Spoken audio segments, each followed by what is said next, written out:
Well, good morning or good afternoon or good evening, depending on what part of the world you're tuning in from. Larry Wilson here, and my guest today is Danny Smith. Hi, Danny, and Hi there. thanks very much for taking the time to join us today. Glad to be here. This is exciting. Glad to be with everyone. Well, some of you may have heard Danny. He's hosted a number of the Safe Talk podcasts as well. Danny's worked with us for a long time. I'll just say that, Danny. Are you calling me old, Larry? No. Former customer. It actually took a couple of years actually to convince him to leave. But he's been with us now for, I think, over 15 years. And one of our senior consultants. Danny speaks at national safety conferences, all for the last 10 years, regional safety conferences. This is actually, this show, it's a bit different. Danny and I did a presentation for a steel company. And they really wanted to do something to try to help everybody through the summer.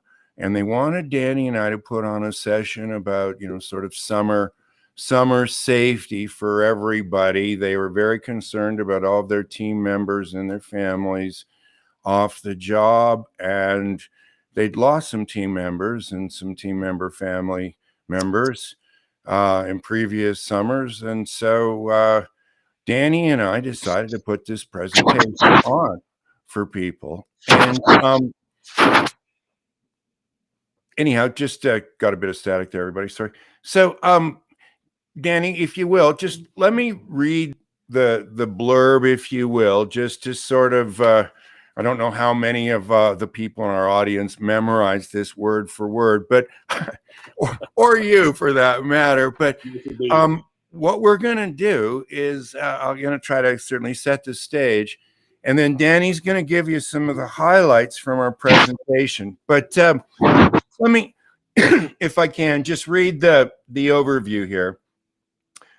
When it comes to summer safety, the numbers are staggering.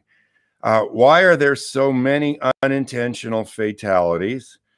Do people lose their common sense, or is there a problem with their common sense?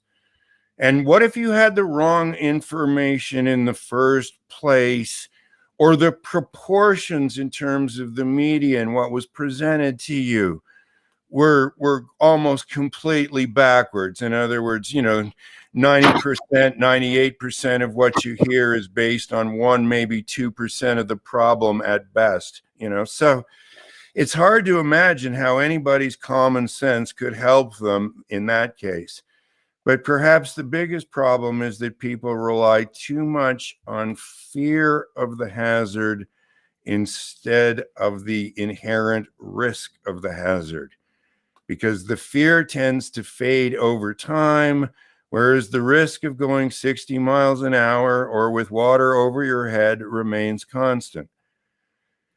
The secret to summer safety, as hopefully you'll all get out of this session, is certainly not to tell people what they already know, or a lot of don't do this and don't do that. I think almost everybody at your company knows that you shouldn't start a campfire with gasoline. So I don't know how much you really need to go around reminding people that gasoline is not lighter fuel. Okay. Well, no, but I mean, it's the complacency part that the most people don't really know about, or they don't kind of about complacency, but not in enough depth for it to really do them much good. And if they understand the problem, they need to know what they can do about it. And that's really not just common sense. If it was, none of us would ever be hurt.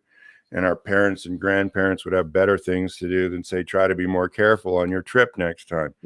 So anyhow, Danny, like I said before, I thought maybe if you wouldn't mind, you could just sort of give us all some of the highlights from that presentation that we made. There's a number of them that we made back then. before COVID, and just sort of, if you would, set the stage for all of this, and then I'm not going to say like Perry Mason, I'm going to come back and cross-examine you on the human factor component of every one of these, but let's sort of talk about at least how complacency and those sorts of things kind of factor into it. But Sure. the one thing I asked Danny to do, everybody, and this is it for a lot of the Canadians out there. I realize if you're tuning in from the southern United States or from Europe or from any of our friends in the Middle East, or Dr. Wada, if you're tuning in from Dubai, you're going to laugh when I talk about, okay, we got a real problem with the heat here in Canada. And you're like, really? You know, I mean, I remember talking with Zach, who's our one of our guys, consultants in Iraq, and he was telling me it's 51 degrees Celsius there.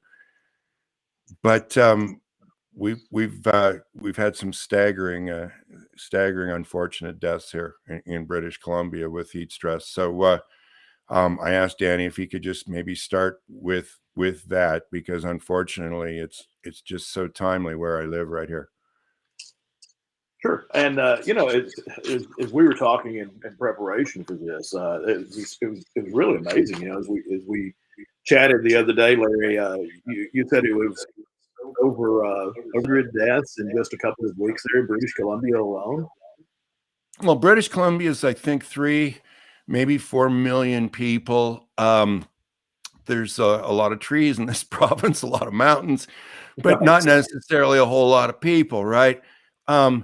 And I think I don't know what you'd call it, the run rate, but, you know, obviously people pass away every day, right? So that number was around 300. It jumped to 1,000 for Wow.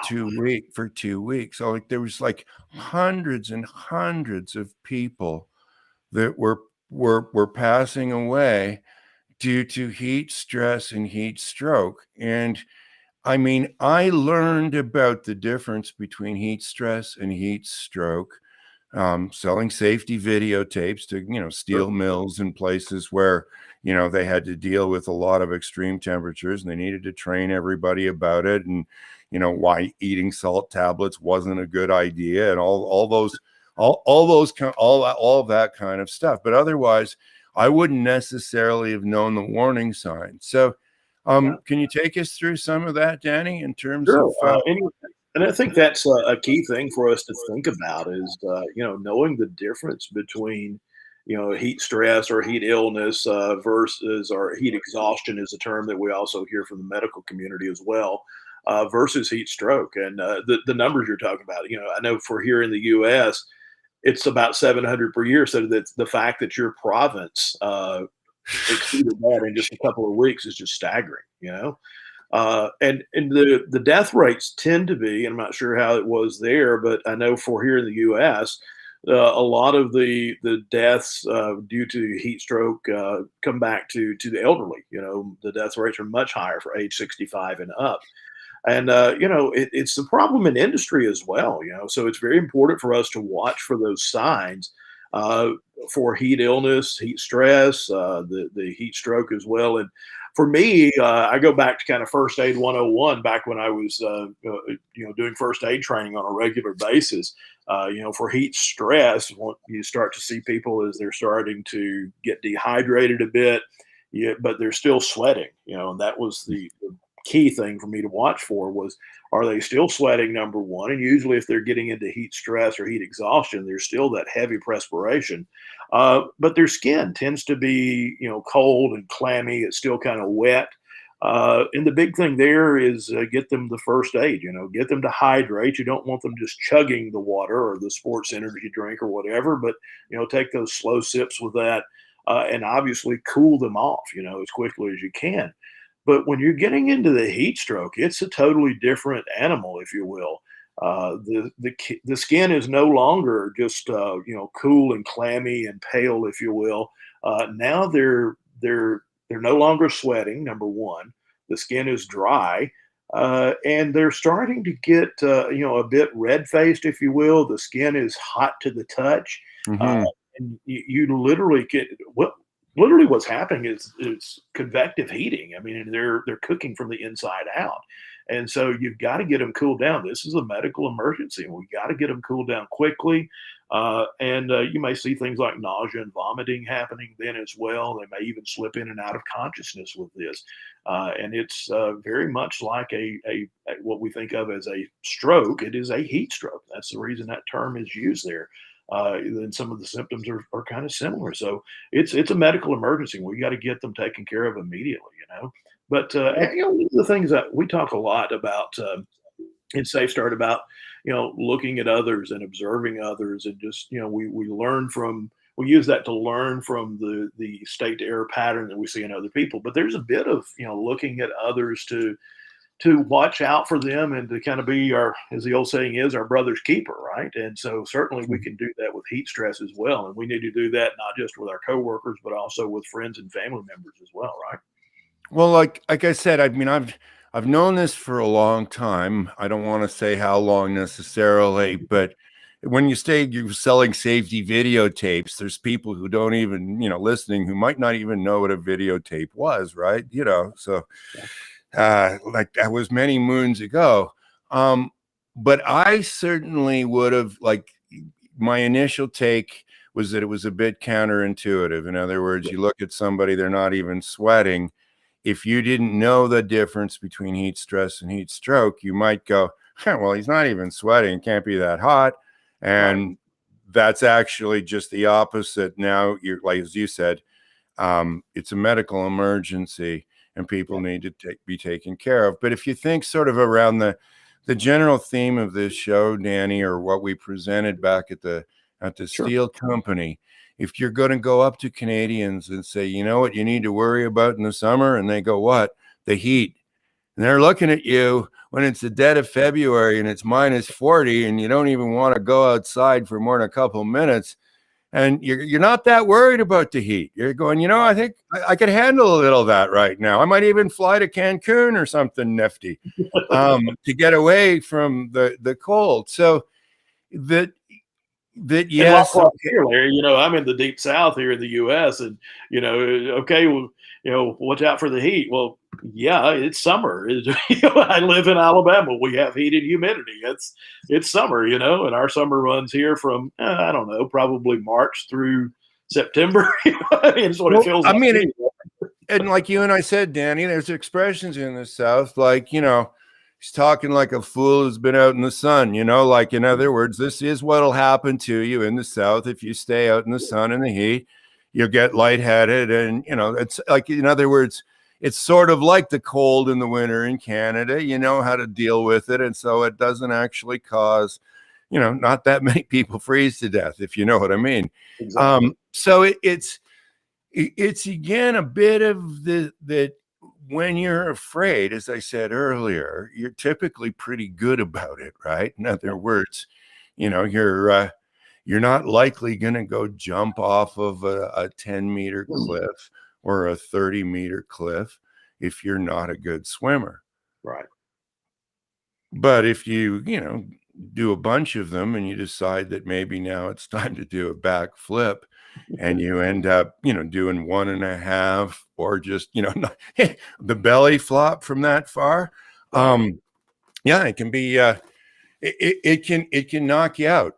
And, again, so these are some of the things that tend to be kind of obvious. So people, not that many people jump off of 10-meter cliffs, right? Yeah.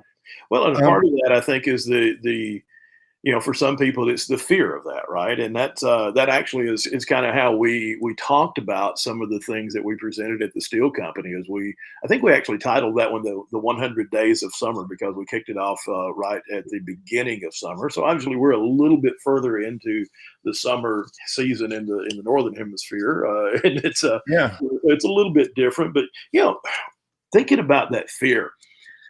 One of the big things that I think a lot of people are afraid of, and it's probably one of the, as I was reading about it, it's actually one of the leading things that people worldwide are afraid of. And it's the number one for most people is public speaking, they say, but the other one for a lot of people came about, I think, in 1975. We all got familiar with it when the movie Jaws came out, And we all heard that incredible soundtrack from composer John Williams with the great bottom, it just kind of struck fear in everyone. I know. Danny, I was swimming in Lake Ontario the next day, and I couldn't, once I got over my head, I started hearing the sound. Yeah. And I'm thinking, okay, it's about 1,200 miles from the ocean, and there's a couple waterfalls and a couple locks, but you never know. They might have made it through. Big freshwater sharks. Yeah. It would have been like you would have been as nimble as a salmon if you could have made it to Lake Ontario. But nevertheless, it is a huge fear. And I guess I was supposed to just sort of the whole litany of sharks, bears, snakes, spiders. We have mountain lions and cougars here. There was actually an attack about 4 weeks ago. Insects and also lightning as well. But number one was sharks. Yeah, so many people are afraid of sharks. Yeah, and I remember you're talking about swimming in Lake Ontario. My wife and I were about the same age. We're in our mid 50s now. She was, and I was as well. I guess in the summer of '75, we would have been 8, 9 years old, something like that. And I don't think my wife has actually been back in the ocean over her ankles since the summer of 1975. And it's just that fear of the sharks, And it's amazing to me, even things like I guess we're giving a plug here to Discovery Channel, I guess here in North America, but it's they have their annual Shark Week, and it actually coincidentally starts this Sunday night. So free plug to Discovery Channel, I guess. But one of the things that they've done with this, and it's their 33rd year of doing this program or this series of programs. And part of what they're trying to do is to educate people and get people less afraid of sharks. I'm not sure if the Air Jaws episode, as they call it, where the great whites were jumping up out of the water and just off the coast of South Africa, really did anything to dissuade any fears there, though. But shark attack, really and truly, I mean, it's not as big a problem as we have in our minds, if you will. As 44 shark attacks. Yeah, and that's worldwide this year so far. But we tend to think about that as being just a huge, huge thing. Anytime I go to the ocean, I'm going to be attacked by a shark. At least that's the way it is in our minds, and that's just simply not the case, right? Interesting. I don't know if you'd say this is interesting, or I don't think funny is the appropriate word here, but there was a story that came out just a few weeks ago in late June. And it's kind of hard to see in this little picture here, but this is from a still from the video that someone was shooting of this incident that happened.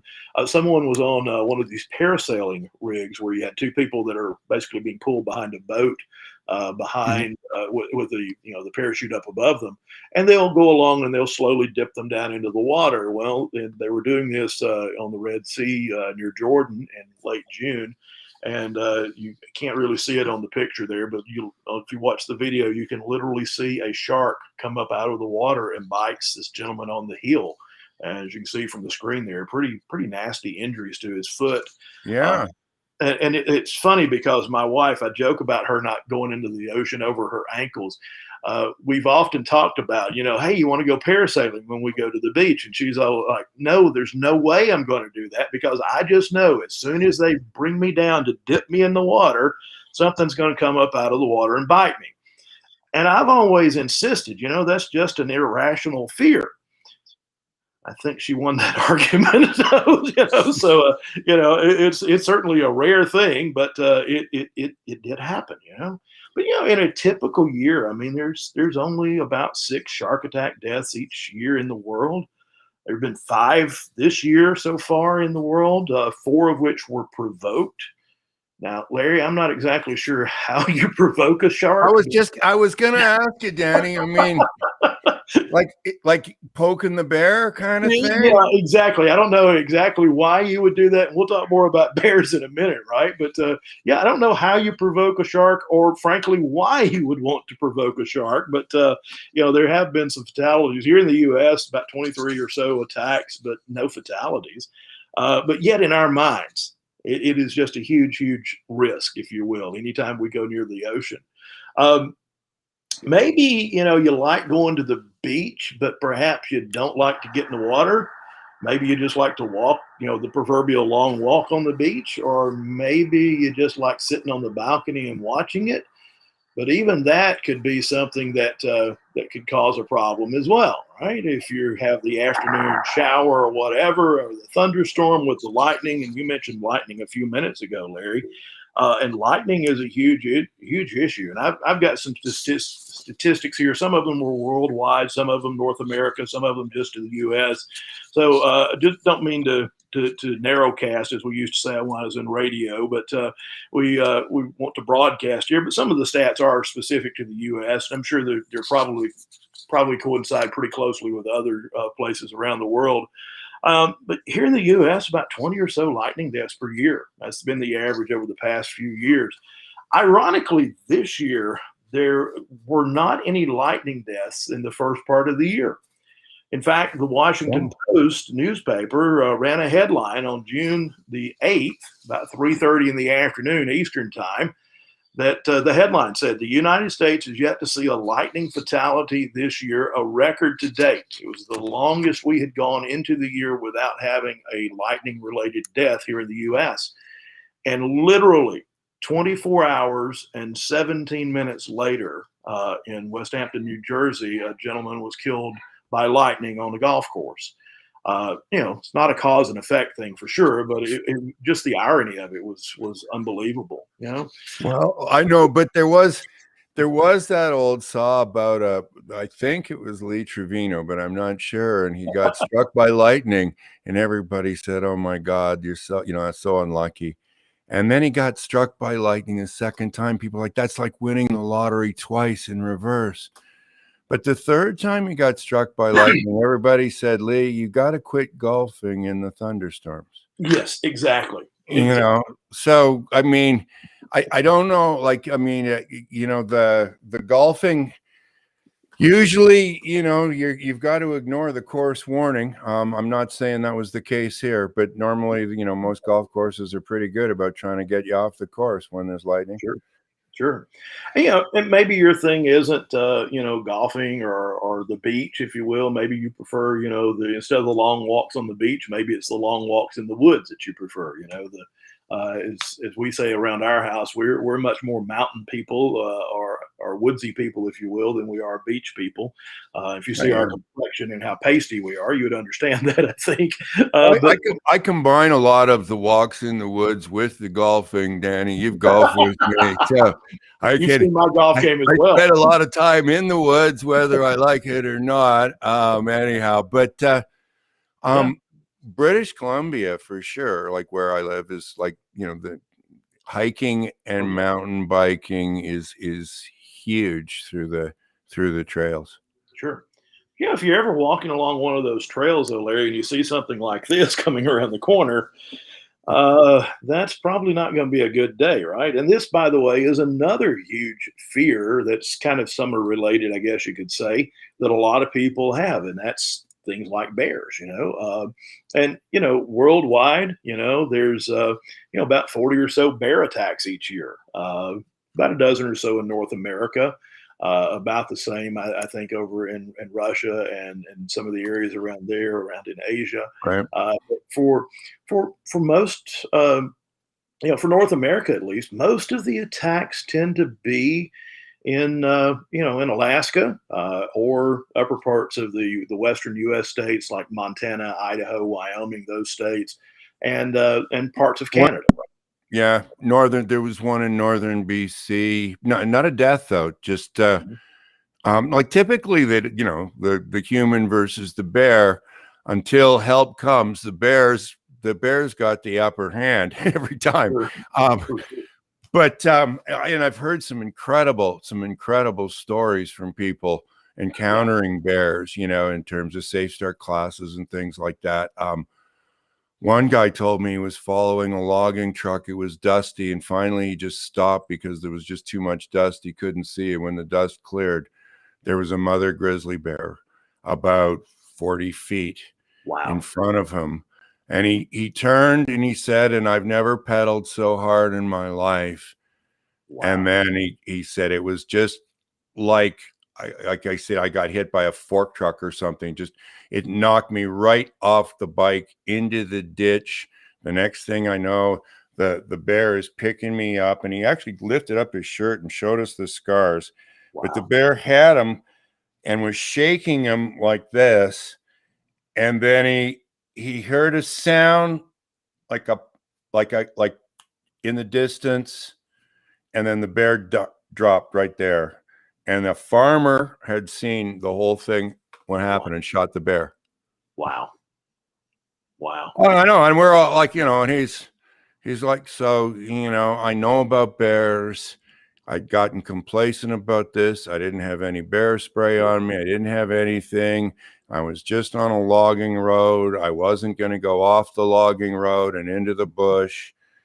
But that doesn't mean the bear can't come on the logging road. I mean, so anyhow, just Yeah. it was like, you know, unbelievably, like, you know, does anybody else have a story? You know, nobody, not really. Here, I cut my finger once. I mean, you know, like, I got a that. Yeah, it got better, right? Yeah. You know, I was reading just some different details about. I guess it's kind of the animal attack type stuff in this. You know, by comparison, you know, we think about bears. I think particularly here in North America, I saw, you know, by comparison, there's like 250 people per year killed in Africa by lions each year. You know, and so that, you know, much bigger problem there for sure. But you know, the bears, interesting here. You notice at the bottom of the slide here, the 9 deaths in 2020 and 2021, 19 from 2010 to 2019. That top figure there, the 9 deaths, that wasn't a Freudian slip there when I said 8 a moment ago. That actually was 8 until just a couple of days ago. I don't know how many saw this in the news, but there actually was a lady who was killed by a bear up in Montana back on Tuesday of this week. You know, kind of a timely thing here. But again, these are extremely rare. 9 per year here in the U.S. Well, in North America for this year. And again, it's just not that many that happen per year. Um, Probably something you're more likely to encounter if you go out in the woods, or well, snakes. Yeah, what's the old Harrison Ford Indiana Jones line from the movie? You know, snakes. don't Why like did it snakes. have to Don't like, be snakes? don't Yeah. like snakes. Yeah, don't like Yeah. snakes. Yeah. Yeah. Why did it have to be snakes? You know, I always laugh. My mom used to always say that, you know, a snake doesn't have to be venomous to cause me to hurt myself, because I will hurt myself trying to get away from a snake, you know. But, Right. you know, Yeah. and there's, you know, here in the US, 8,000 venomous snake bites a year. But again, only about 5 deaths, you know. So, but yet Wow. a lot of people are just, you know, deathly afraid of snakes, you know, and certainly it can cause some damage, you know, some very bad tissue damage if you have a snake bite, and it's a long recovery process. But uh, as far as being something that's going to take us out, you know, it's not really something that's going to kill us, right? In Right. most cases. So, but as you said, Larry, it's not something we want to get complacent with. You know, I was moving some firewood around near our house just for our little fire pit the other day, and I was just kind of restacking some of it. And as I was moving it, I was thinking very carefully. Okay, let's just kind of move this first and make sure there's not a snake underneath it here. You know, so you don't want to get complacent around things like that where there could be a potential snake there as well, right? Well, But I think that I think most people, you know, obviously some people have pet snakes and stuff, but I think it's fair statement, Danny, to say that the majority of folks, it's not their favorite, and for a lot of folks, they're just afraid of snakes, poisonous or not. sure, Um, but if you're not thinking about the potential for a snake to be somewhere when you're going out to the garage to get something out of a box that you sure. haven't got, you know, whatever, 4 or 5 years, you're not Mhm. even sure it's in the box kind of thing. Right. There's the if if you don't think about it, you could be dealing with something that you don't want to be dealing with. And like you said, even if all that happens is you recoil in shock, lose your balance, fall backwards, and hit your head, that's Right. good enough to do it, right? It could certainly wreck your day, if not your week or the whole, whatever. Absolutely. Yeah. And the big thing I think for those of us who do like to spend a lot of time outdoors during the summer, it's not the lions, the tigers and bears, or oh my, or the snakes or the sharks or even the lightning. Probably one of the most dangerous things that we would encounter in nature is something that most of us probably don't even think about a lot, and that is well, kind of the real killers. There's over 60,000 or over 60 deaths per year, rather, in the U.S. From insect bites, and it's just allergic reactions that people have to these insect bites. Over 1,100 folks, as you can see there, since 2000 in the U.S. Ironically, about 80% of the victims are male. Not sure Is, why, but is it that's mostly bee stings, Danny? mostly bee stings, bee wasp, those type things. And it's interesting. According to WebMD, there's roughly 2 million people in the U.S. with insect bite allergies. Well, Go I mean, ahead. I didn't know about this at all until my grandmother nearly died on my mother's side. She had a Mhm. willow tree in her front yard. I guess I'm not sure if it was bees or wasps, but a nest got it in there, but it was too far up for her to do anything about it, and she really wasn't that worried about it. Right. She got stung. She didn't know she was allergic, and she barely made it. I mean, as I recall, I mean, I heard about it for years afterwards, so I never really got too much of a chance to be kind of, I don't know, complacent or whatever you like, Right. non unaware of the danger. But many people, even if they know that they're allergic, Right. go venturing off without an EpiPen. Yeah. And that kind of goes to what And you yet you what offer you said. you offer them some bear spray, and they're like, "Give it to me. I'm happy to take the bear spray." Right. So Yeah. how many of those deaths is it? I guess that's probably just too difficult to know. Eh? How Right. many of the people knew that they were potentially allergic to? Yeah, and that's the thing. Some people know, some people don't. But it was funny. I heard at the end of the last episode with Gary Higby, you kind of teased it with this, right? This session.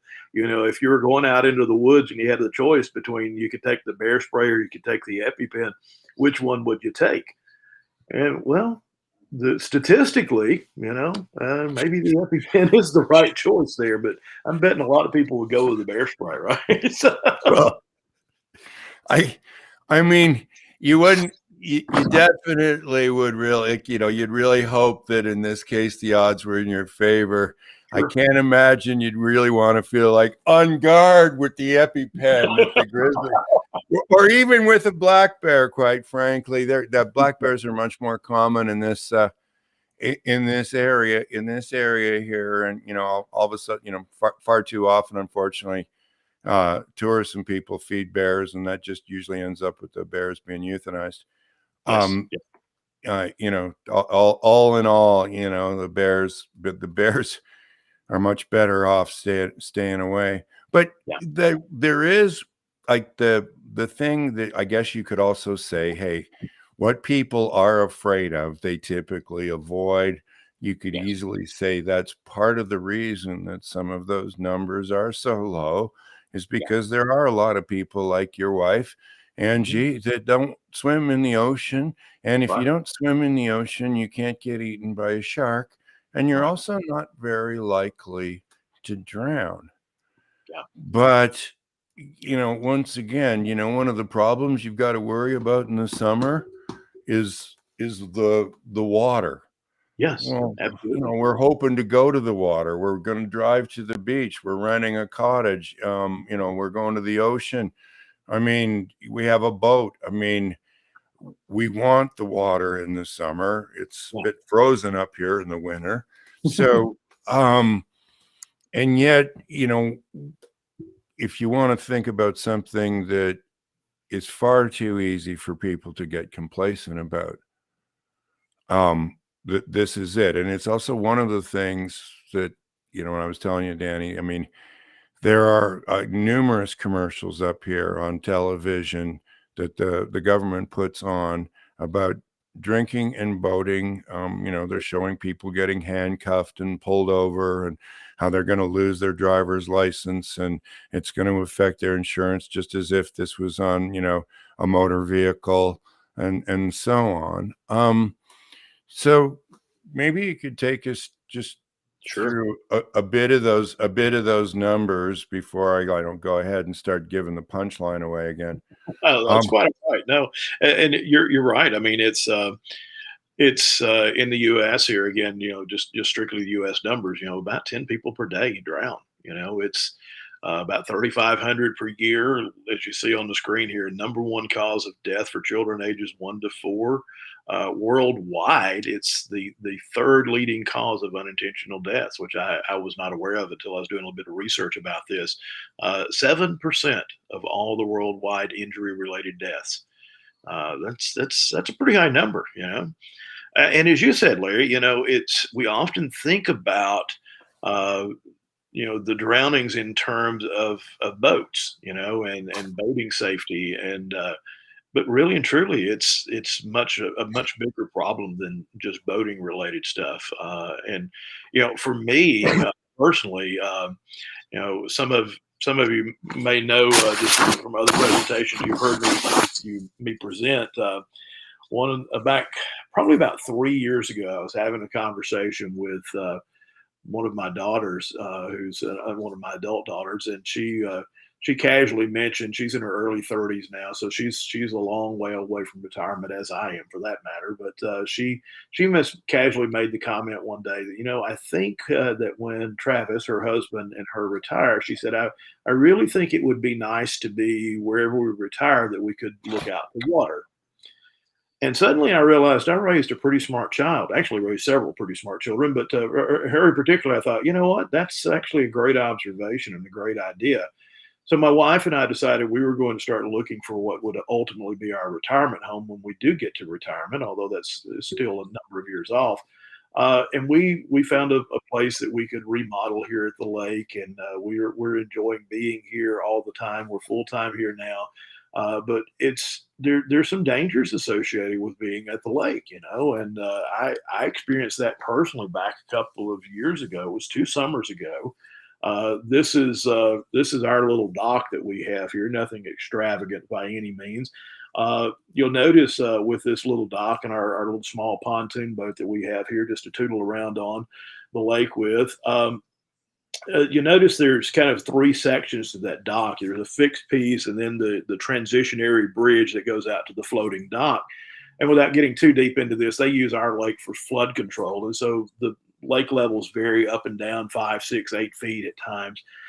So you have to have one portion of the dock that is a floating dock. And one afternoon, my wife and I had been here, and I'd been working throughout the day, and we got through at the end of the day, and it had been raining a little bit that morning, but it had fared off a bit. And there's a restaurant that we love to go to over across the lake. It's about a 10-minute boat ride over. It's called the Back Porch Grill, and it's beautiful, beautiful old willow tree there over the back deck, and you get to sit there on the back deck and enjoy dinner. It's just a beautiful, beautiful place. Great food, great service, and all. We go over there once or twice a week, usually during the summer. And we decided that afternoon, well, let's go over and get something to eat this evening. And I said, okay, well, it has been raining some. It looks like it's cleared up. First things first, let me check the radar and check what the weather looks like and make sure we're not going to get wet on the way back or on the way going over there. And I looked, and we're kind of in central Alabama, just about a third of the way between Birmingham and Atlanta, if you will. And I looked at the radar, and there was still a few clouds out and a few rain showers down below us, even a few thunderstorms, 50, 60 miles away from us. But everything seemed to be either dissipating or moving away. So we said, okay, let's go ahead and go on over. So we did. We went over on the boat and had dinner. Everything was great. Sat out on the back deck. No rain, no problems. Everything was good.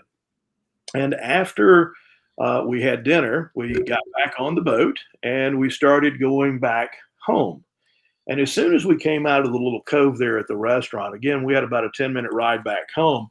I looked back kind of to the south towards our house, and this isn't the exact picture, but it looked something like this. It was just starting to get dark, but it was darker than normal, and you could see the rain was coming. And one of those thunderstorms had gotten a little closer than I realized it would. And it was one of those, well, do we have time to make it back home or not? Should we go back? And we thought, no, I think we can make it back home before it hits. So we scooted on across the lake, and about halfway across the lake, the wind started picking up a bit, and then little light sprinkles started as well. And by the time we got back to our dock, it was dark then, as opposed to what you see in this picture. The waves were starting to kick up pretty good there, and all, and the rain was starting to get a little bit heavier. So as we pulled into the dock, I quickly reached behind where my wife was sitting and tied off the back of the pontoon boat. And then I pulled it over to the side and I got her off the boat and I said, quick, go ahead and go in. I just have to tie off the front and turn the motor off, and I'll be right behind you. And I was trying to get her in so she wouldn't be wet. And I remember standing on the front part of the boat there, and I was standing on the little front deck of the boat there, and I remember I was facing towards the back of the boat, and I had the dock line in my left hand, and I was standing there, and I was going to step with my right foot over onto the dock, and I was going to reach over and grab one of the posts that you see there for support. But as I made that transition there, I at first had 2 points of contact, and then that went from 2 points to 1 point. And then a wave hit, and the boat went one way, and the dock went the other way. And I had no points of contact at that point in time, and I went straight down. And when I went down, I literally went between the boat and the dock. And it's kind of chilling to even think about it, honestly. As I went down, I hit right on my right side, right under my arm, right about here, right across the edge of the dock, and landed in the water. It's about 12 feet deep there. Pontoon boat is kind of like a big floating deck, if you will, with almost the standard railing that OSHA would prescribe, if you would. You don't normally wear a flotation device, a life vest on a pontoon boat, and normally we didn't as well. As I was getting ready to hit, to get in, I didn't think anything about putting one on. And how many times have I pulled the boat in and docked it? One of those kind of things. And I found myself in the water there. I was real fortunate, though, I think, because I ended up with just, I don't think I actually cracked a rib. I didn't puncture a lung or anything like that. But as I was in the water, I mean, the thought just hit me, how easy would it have been for me to have hit my head there? And I could have been unconscious in 12 feet of water, and who knows if I would have even made it out of there. It literally could have taken my life. Just a simple thing of a routine task that I've done hundreds, if not thousands of times, just reaching down and tying off the boat on the edge of the dock, And yeah, I lost my balance at my Uncle Bill, like at Uncle Bill's cottage once, getting into the canoe. And it was a really, hundreds of times, just when you said that, Danny. And right. I'm not, to this day, I'm not really sure how I lost my balance, Mhm. but I fell backwards and I could have, like, my head grazed the rock on the way down. Had lots of hair back then, and it pulled my hair, but it didn't even cut my head. But it did occur to me that that could have been game over right there. Right. Everybody was up at the cottage. I Right. was down at the dock. There wouldn't have been a lot of noise, like, No. and you don't need very long before you're gone. Right. And and yet I was, not champion swimmer or whatever, but I was on the Well, swim it's team, one of those we all talk the about. rest of it, like really, as the best swimmer there, all the rest of that stuff, right? Right. It's, but that doesn't do you much good when you whack your head and you're unconscious. Exactly. Yeah. And that, and that's one of the things we talk about in some of our extended application units, as you think about, ignoring safety devices, because we get complacent around things. I can tell you, and just, as a personal example of this, I've had to go down and check on our boat a couple of times as we've had some pretty nasty storms come through since this event.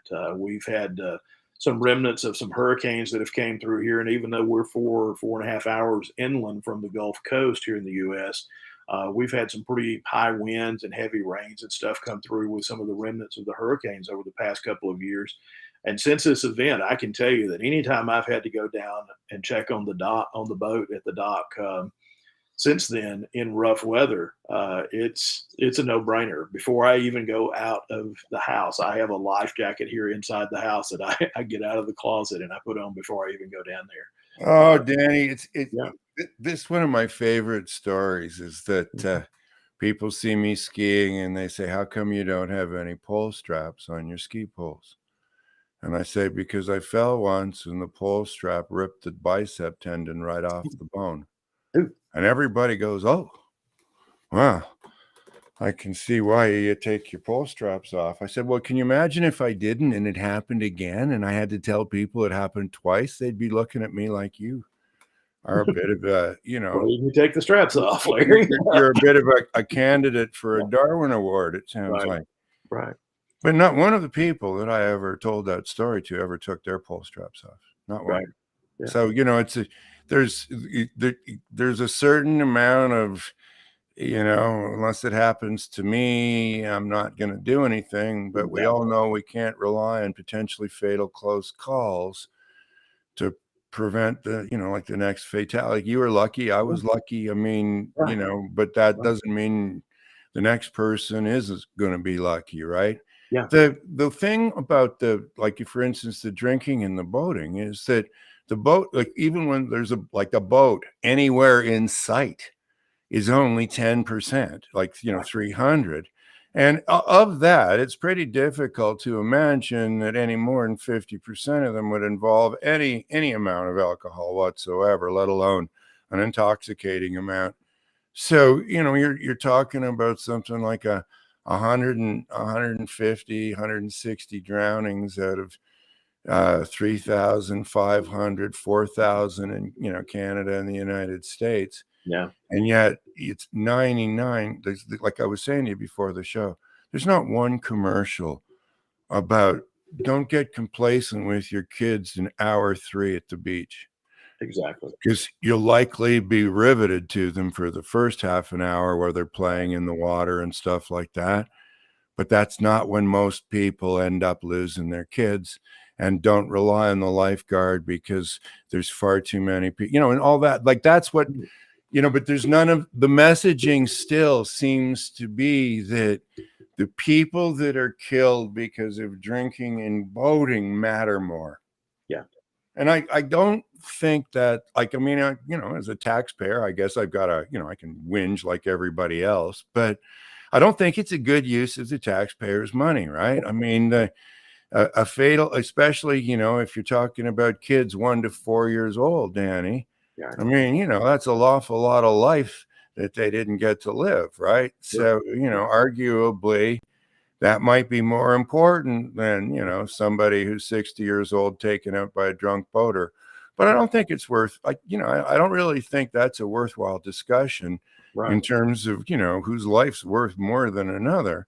Exactly. I think, if you're a health and safety professional, you probably, try to get past all of that a long time ago and go, it all matters and it all matters the same. And what's really a shame is that hardly any of it ever had to happen, right? So Yeah.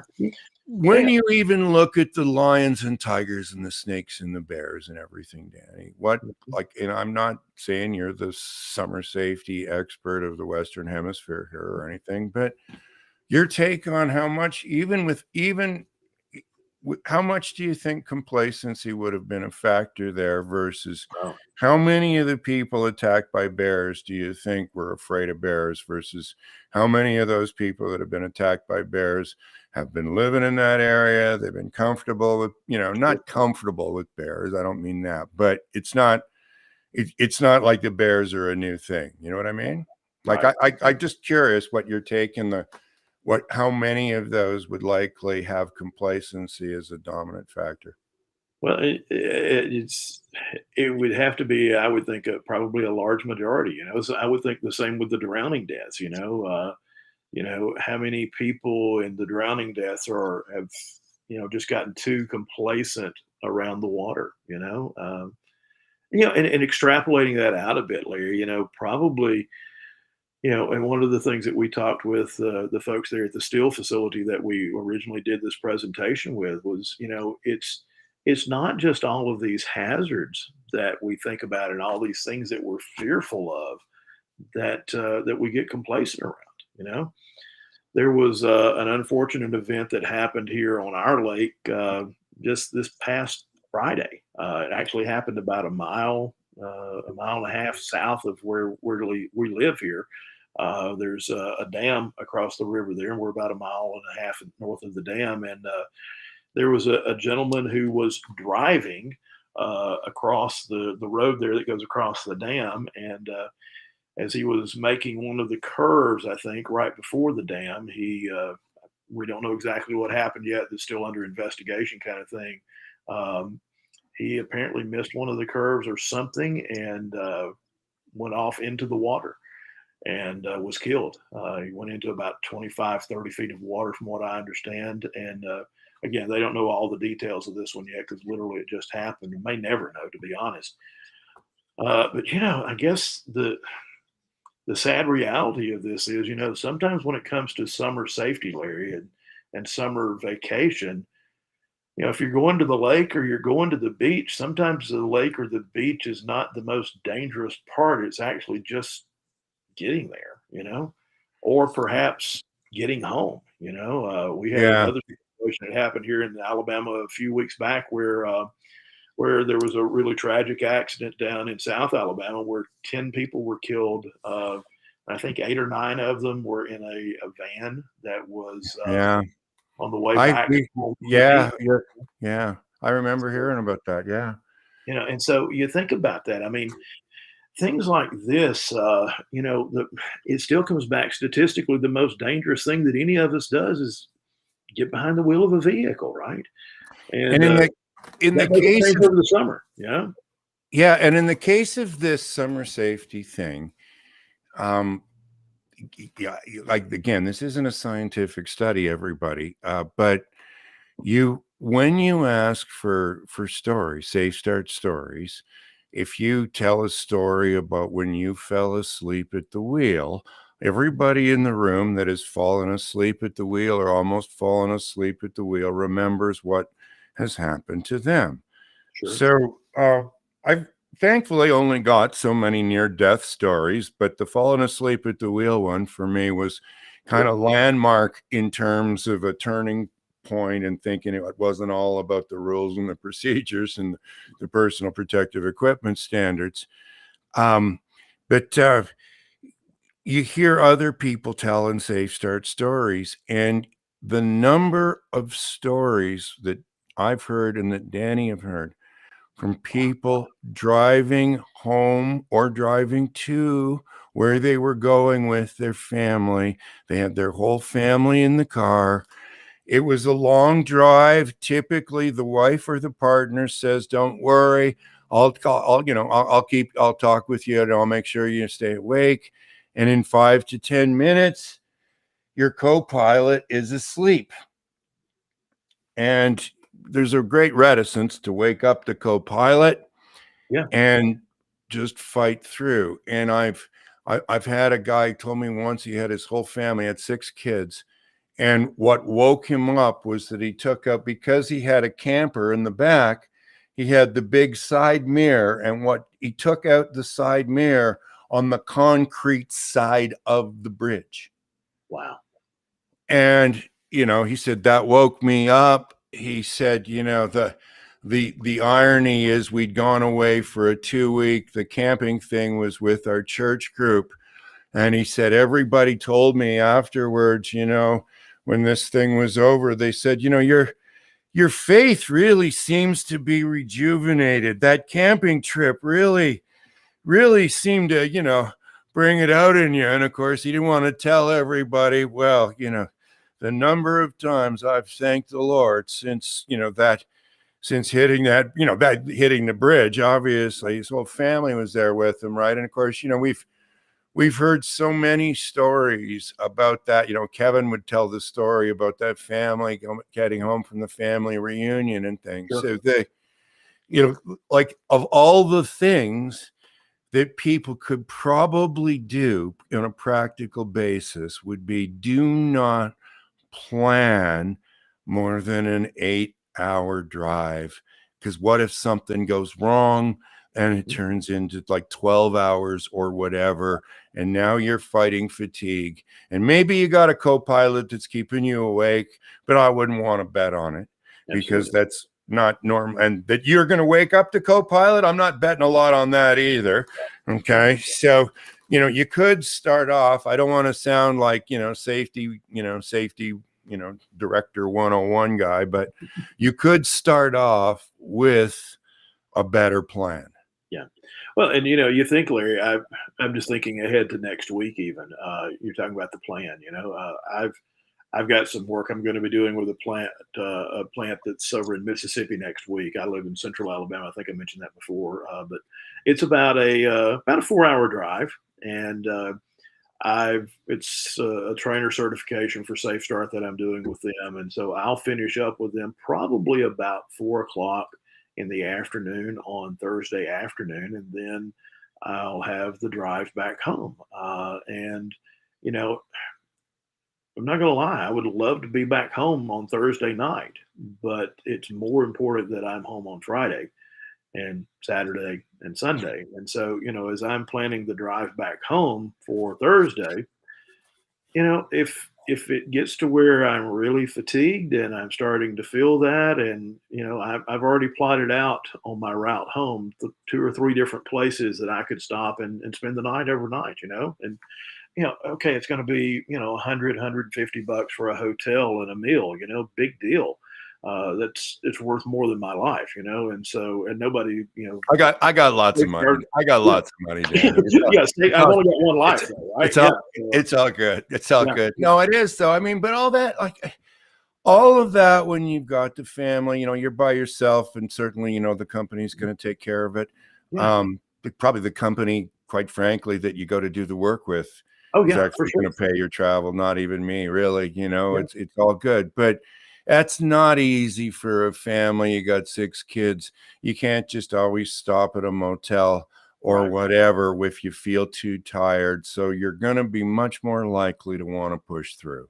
Yeah. Okay. So that's what I was sort of saying, is if you can at least start with a plan that has a little 20-30%, so if you do, something does go wrong, and quite often you don't leave on time, or sometimes there's traffic, or sometimes things just take longer than you expect, and you're driving in the middle of the night with your family, that is the number one killer statistically.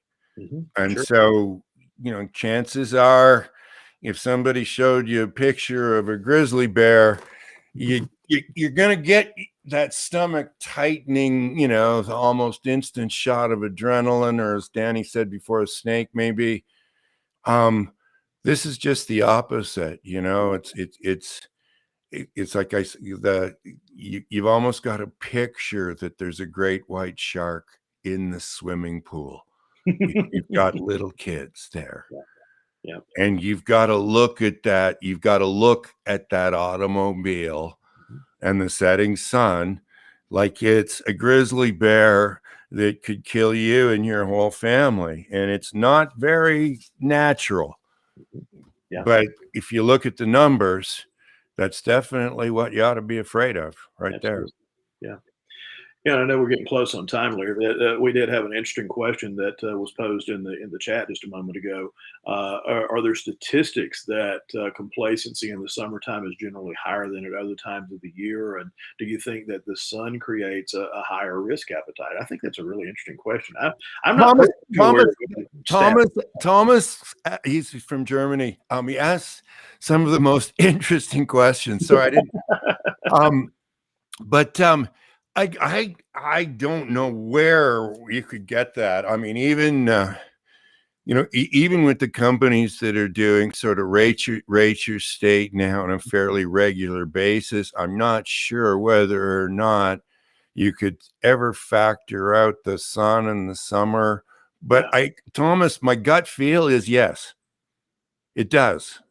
Like I want to relax, all the rest of it. I don't want to worry, right? Nobody the last thing some of us ever want to do is be the safety guy that comes in and, the safety guy wreck the party, right? And kind of thing, and you're like, well, hey, you got little kids wandering around a pool and you got a lot of drunk adults. It's not a good scenario, right? Yeah, you want to wreck everybody's fun, Larry. Well, drowning's going to wreck everybody's fun too. I can assure Yeah. you, right? But Thomas, I do think my gut feel is for sure there's something about the summer and summer vacation and the desire to relax and to be complacent and Sure. to not have to worry that I think would, like, in terms of just baseline level, I Sure. would say it would be higher. Kind of just like on a travel day, your overall kind of stress level is a bit higher and amped up. In this Yeah. case, you're kind of trying to, I'm not saying you're trying to be the Dalai Lama and but you know what I mean? I think there would be. Larry, if I can jump in on that real quick, Yeah. last week I took a week off last week and just kind of did the mental reset kind of thing. And my wife and I didn't go anywhere. We just stayed here at home. And but there were a lot of projects I was trying to do around here, and it was kind of making full circle, I guess, back to our original topic. The heat stress type deal. Last week was one of the hotter weeks that we've had here in central Alabama. It was up in the mid 90s and the humidity was pretty high. And I was doing some projects outside, just trying to catch up on some of the projects around the house here. I had to replace the steps on our back deck. And I remember getting out there in that heat and just, thinking to myself, okay, you need to stop and I'm no spring chicken anymore, and I'm certainly not used to being out working in the summer heat like that, like I used to be. I had to be very intentional that I didn't get overly complacent with the heat, and made sure that, I was taking some breaks. I was hydrating myself. I think I probably went through probably about a case and a half of Gatorade throughout the week while I was outside doing some of those projects, the heat and the sun and just the I think complacency sits in a bit there, and it's almost as though we just, particularly with holidays and vacations, it's almost we just kind of drop our guard. And it's like, okay, I'm doing the mental reset, but at the same time, you can't be complacent while you're doing that mental reset, right? Well, like it or not, if you're moving, line of fire and balance, traction, grip are always in play. Sure. So, you don't really, unless you're absolutely motionless kind of thing, you don't. And then, you got to be careful. You got sunscreen on, right? I mean, that's so you've got to, there isn't really that you can think a bit and then I think you can relax. I'm not trying to say not that. It's just that Right. some things are a lot more dangerous, and we know it.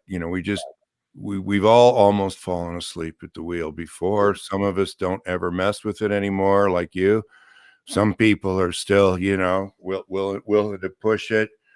But we're all willing to make exceptions too, Danny, to our own rules, Yes, because indeed. sometimes in this circumstance, I just couldn't stop. Right. So anyhow, everybody, we're just about out of time here. I want to thank you, Danny, very much for bringing up, some of the, we called it the secrets of summer safety, but really some of the traps, if you will, Sure. or some of the complacency traps that people can fall into.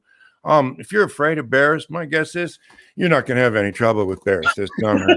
But if you're not, yeah, if you're not the slightest bit afraid of the water anymore, and you're not the slightest bit afraid of driving your automobile or your vehicle, and both of those are got a high likelihood. Those things can kill, and they typically take the most people, right? So, Danny, thanks very much for being on the show and bringing all this up.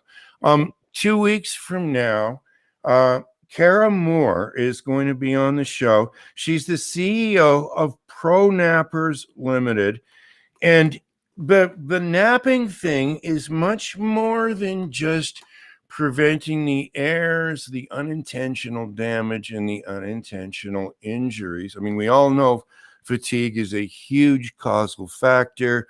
We don't let pilots and flight attendants fly for more than 12 hours.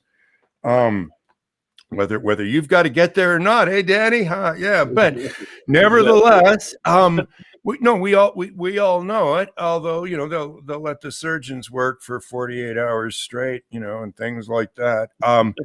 But it's much more than that. And the thing that's the much more than that, I guess, is easy enough for me to think about good ideas. We've all had some good ideas. I bet you none of you, including me, know where they come from exactly. I think every musician that's written a hit song would love to know the way back to that well, but nobody does for sure. But I think we all do know that typically the really good ideas don't come when you're super tired or you're frustrated. Yeah.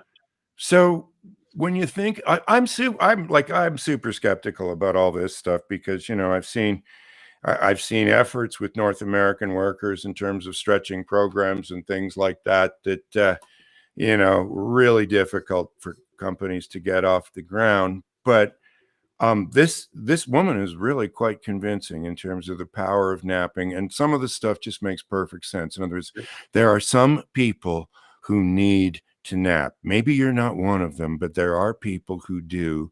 It is unhealthy and it's unsafe for them not to. And you got to enable it, really, if nothing else. But once you start looking at it from like as if somebody, obviously if somebody's in a wheelchair, we can't make them go upstairs, right? So this is, if you look at it from that point of view, as a have to. But then once you start looking at the benefit, like I told her, I said, look, I'm pretty skeptical. And by the time I was done, I'm first of all, she's very interesting as well, too. So hope you can tune in. We'll be back on at 1 p.m. Eastern time, 2 weeks. That is July 22nd, 1 p.m. Eastern, 7 p.m. in Europe, 6 p.m. in the UK. Should be a really interesting show. And Danny, again, thanks so much again for being on the show and for sharing all that information and everything with everybody, and getting the up-to-date stats and all the rest of it. And for all those of you watching, have a safe and fun summer. I'm not trying to be the fun marshal, marshal here, whatever. Just sort of keep in mind, like I said, some of the things that look innocent, like the beautiful lake and the car, the automobile there. Just keep in mind that's number one and number two, right? Okay. All right. Thanks very much, everybody. All right. We'll see you next week, or not next week, but we'll see you in 2 weeks. Okay. Bye-bye.